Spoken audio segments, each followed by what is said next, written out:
Okay, as we wrap up here on the floor out of Chicago, this very well may be our last interview here. So, Nick, thank you for jumping in. Thank you for having me. So I think hopefully we saved the best for last. Yeah, I don't know. There we go. Yeah. So yeah, we're starting off good with the name. So yeah, I can't forget your name. That's a plus. Yeah, that's right. We got the same one. So you've had a great conference out here. So how many were you doing? Photo walks or just classes? I did one photo walk last night. We went down to the Chicago River confluence and did some architectural photography. Got some nice blue hour shots and reflections on the river. And then I'm doing two sessions. Yesterday I did one on Instagram, and today I'm doing one on aerial photography. Awesome. So you're in the local area here. Yes. And you've won a few contests. One of the contests you were telling me you won was that you actually won for one of the buildings here. So tell me a little bit about that. Yeah, so 360 Chicago, which is the observatory at the John Hancock, had a photo contest, I think a year and a half ago. And they selected 8 or 10 winners. There were quite a few. And the prize was a lifetime pass to the John Hancock Observatory. And another benefit is that you get to use a tripod if you have this pass. At night? At night, yes. Because like we were saying, it doesn't make any difference if you could shoot at, high speeds. Right. So that's a real nice bonus because that's a shot. So have you been getting some pretty awesome shots up there? I have, yeah.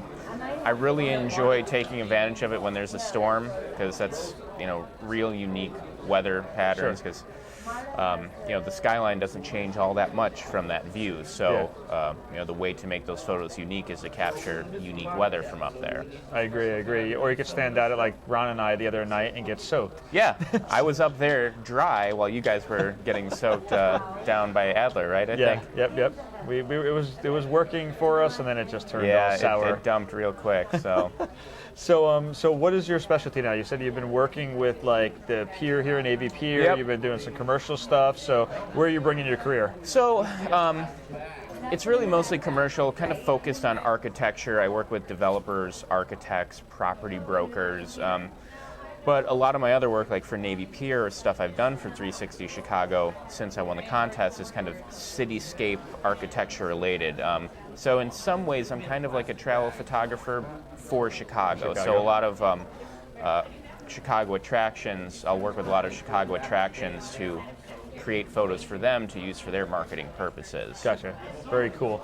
So with your class on Instagram, what are like 1 or 2 top tips for someone that's probably using Instagram incorrectly, because there's a lot of ways to use it totally terribly and not really get any following. So what are 2 tips that you can give someone that can change the way they're thinking about their Instagram? Sure. I mean, Instagram is unbelievably great tool for photographers, and I've gotten a lot of business through Instagram, but it's tough. You really have to work at it, and you have to be active. There's a lot of great photographers out there now. There are. I mean, that's a challenge, is that Instagram has really, people who didn't know they were photographers can now take great photos and share them with the world. So it's hard to cut through all that noise. But hashtagging effectively is really important.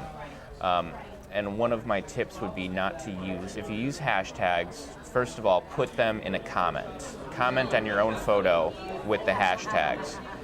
That way, you don't clutter your caption with hashtags, but it's still searchable that way. Okay. And another tip is to use kind of specific hashtags.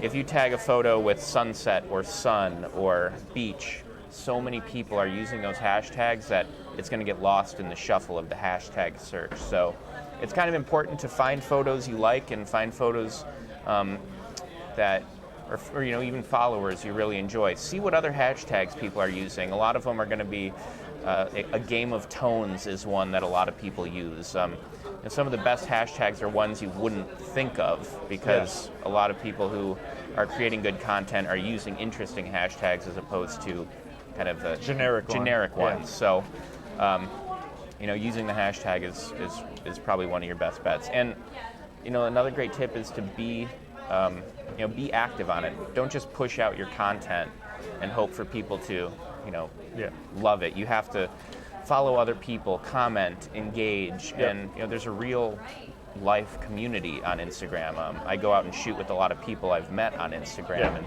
that's a good way to kind of connect with people. Now, something I've changed a few times and I felt has helped, and it maybe hasn't worked 100% for me yet, but is finding one style and sticking with it. So like you're the go-to guy for like cowboy photos, or you're the go-to person, girl, for, you know, the food photos or whatever it is, and just do all that. Don't have food, my kids, this, that, and then, hey, I have a pretty photo. You're exactly correct. I mean, one of the slides of my presentation is like, what's your point of view? You know, I do some different, like I also do food photography a little bit, but my feed is mostly the architectural work I do. I don't throw food photos in, or kind of personal photos, or, you know, what I was doing this weekend. You really want to kind of focus on, I would say, focus on the types of photos you want to create for clients. You know, you may do a lot of portraits and events, but you really want to get into food photography. Focus on food photography on your Instagram. You know, look for the food photography type hashtags. Use those. Really, you know, dive into food photography that way, and then hopefully you'll get more projects. You know, one thing that's helped me do this a little bit more is just not too long ago, they made it where you can sign into more than one account right from the app. So I have a Lumix one. I went into Lumix cameras, so I've been actually going and curating a feed for Lumix cameras, and I don't have to put that in my feed now. So you can start, if you want to do black and whites, do black and whites. If you want to do food, and I feel that's a cool way to split it all up. Yeah, you can create completely different personas. You know, you can use a pseudonym and be somewhat anonymous and still be really successful at Instagram, whereas you may still have your more professional kind of standard type photos that you use to show clients, you know, because you could use Instagram as a portfolio. Or, you know, you could also have one you use for fun and experimentation, and see what works that way. Have you gotten clients from Instagram? Yeah, I think really social media and word of mouth has been probably my best way of getting work. Awesome.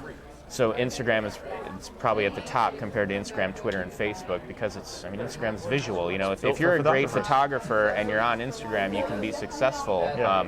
And you know, a lot of times I'll have clients reach out to me, say, hey, I saw this Instagram post, or so-and-so shared your Instagram photo, or I'll get direct messages or comments on my Instagram feed. So it's like, probably the best referral network I have out of, you know, either direct email, Facebook marketing. Instagram so far have been the best for me. Awesome. So where can our viewers find out more about you?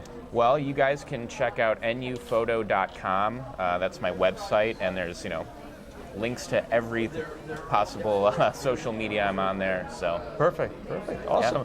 Well, have a great rest of your conference. Thank you so much. Thanks I hope for yours stopping was in good here. too. I love it. Yeah, Another I have to run year off down. to a class too. Yeah, it's kind of sad. I know. It's like melancholy. It's bittersweet. Yeah. So it's I'm exhausted, but yet I want more. I know, right? So I can't wait for. There was out in New York that's coming up. I don't know. I don't know if I'm hoping to get out there. Are you going out to that one?